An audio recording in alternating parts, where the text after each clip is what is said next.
Interested in getting an increased rating for your knee disability? Well, they're going to test things like this.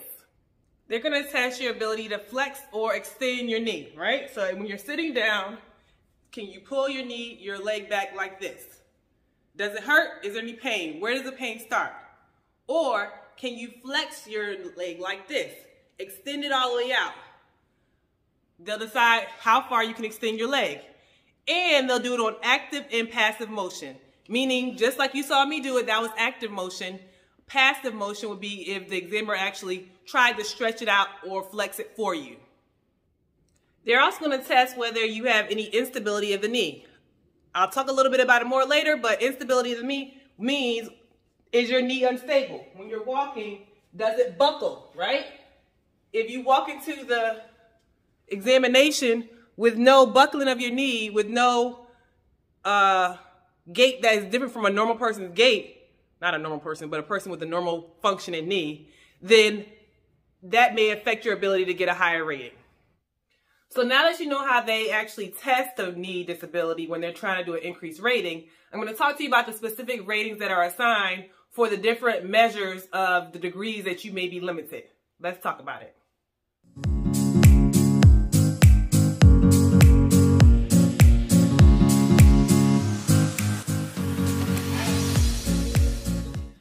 Just a starting tip, most musculoskeletal disabilities, it's very hard to get a non-compensable rating for them. That's a 0% rating, right? Because most of the time there's evidence that there's some kind of pain that causes functional loss. And under VA regulations, if there's pain that causes functional loss, then you get a minimal compensable rating. For the knee, it'll be 10%, right? So if you have a non-compensable rating, it's more than likely that if you apply for an increased rating and you demonstrate that there's some pain that causes functional loss, then you will get an increased rating. So that's just the first off. Okay, before I start, I just want to give you a disclaimer, right? I'm an attorney, but I'm not your attorney. The information provided here is for informational purposes only.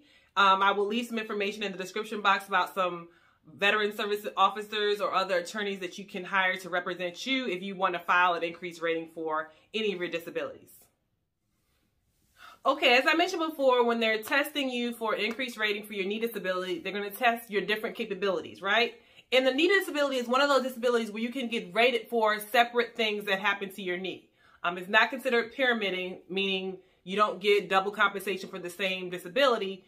You basically, or the same symptoms. If you have a limitation of Flexion, you can get a rating for that. If you have a limitation of extension, you can get a rating for that. If you have instability, you can get a rating for that. If you look in, bring my handy dandy code book out, the knee disability is rated from 5256 through 5263, generally speaking. It starts with ankylosis of the knee. So ankylosis of the knee means that the knee is stuck, right? It can't move between a certain thing, right? So oftentimes people say that they have ankylosis of the knee, but they really can't move the knee. If your knee is not stuck in a position, like you cannot move it from that position, then you don't have ankylosis. You may have some limitation where you can't move it past a certain part, but it's not stuck in that part. So be careful when I see sometimes veterans say that they have ankylosis of the knee, but then they show that they can move it to a certain distance and it's not stuck. So that's one of the, I guess, popular things that I see happen when veterans are claiming increased ratings for the knee disability. Okay, so remember when I showed you that they're going to test the flexion and extension, right? So stretching your leg out and then pulling it back in. So they're gonna test this is if you can extend your leg all the way out, that's considered 0 degrees, right? And you wouldn't get any compensation for, because you wouldn't have any lack of extension, right? And then as your extension gets limited, that's where you start getting the ratings, right? So let's say your extension is limited to 5 degrees. You would get a non-compensable rating for that. If it's limited to 10 degrees, you get a 20% rating for that. If it's limited to 15 degrees, you would get a 30% rating. The highest you can get under extension is limitation of extension to 45 degrees, meaning you possibly can't even do this with your knee, right? You're limited. You can do this, but it stops there. That's limitation of your extension to 45 degrees, for example. And you would get the highest rating under extension, which is a 50% rating, right? So keep that in mind when you're deciding like, oh, I should get more. it has to be attributed to some kind of limitation. Let's say you can't extend your knee, but it starts hurting at 30 degrees. You can't extend it to past that, but it starts hurting at 30 degrees. If there's evidence that you have pain starting at that 30-degree mark, then you will be assigned a 40% rating, right? Because VA considers where the pain starts. Although you can do it, the pain starts where?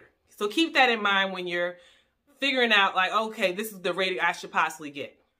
Similarly, when you're deciding whether you have any limitation of flexion, how far can you bend your knee backwards, right? This may seem like a simple thing for some people who don't have any problems with their knee, but how far can you bend your knee back, right? And depending on the limitation of your flexion, you will get certain ratings, right? So under the regulations, the highest one for flexion, if you cannot flex and your flexion is limited to 15 degrees, you would get a 30% rating. Now let's say they have limitation of both. You can get a assigned rating for a separate compensable rating for flexion and extension, okay? Okay, another thing, some veterans also come in with knee disabilities and they have evidence of arthritis in their knee, right? Arthritis is rated under Diagnostic Code 5003, right? Under 5003, it says degenerative arthritis established by X-ray findings will be rated on the basis of limitation of motion. So basically, if you have evidence of arthritis, it will go back to what I was just explaining to you about what's your limitation for extension and flexion, if there's any kind of ankylosis, things of that nature. That's how they will rate your disability for your arthritis. Now, let's say also you have X-ray evidence of involvement of two major joints, then you can actually get a separate rating under the Arthritis Code. But keep in mind that typically what I see is that veterans have arthritis and then they actually are rated as arthritis, so 5003 dash, and then whatever the limitation of, is it extension or flexion? I see that happen often.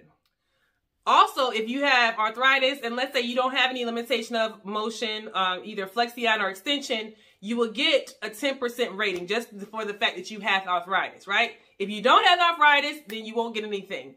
The thing about the code, though, it's very hard to not get a 0% rating for the knee because often there's evidence of pain which causes functional loss, right? So let's pretend that they don't have any evidence of pain with functional loss, but you do have evidence of arthritis. You don't have any limitation of extension. You don't have any limitation of flexion. You'll still get a 10% rating because you have evidence of arthritis in your knee. So at the end of the day, you're going to get at least a 10%. If you don't at least have a 10% rating, I would go ahead and question the validity of your current rating.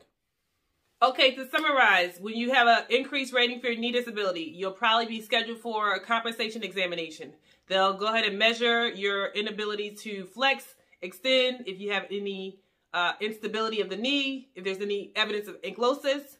I want you to make sure that you mention that you have any pain, any functional loss. I can't sit for a long time when my knee is in a certain position. It's hard for me to drive.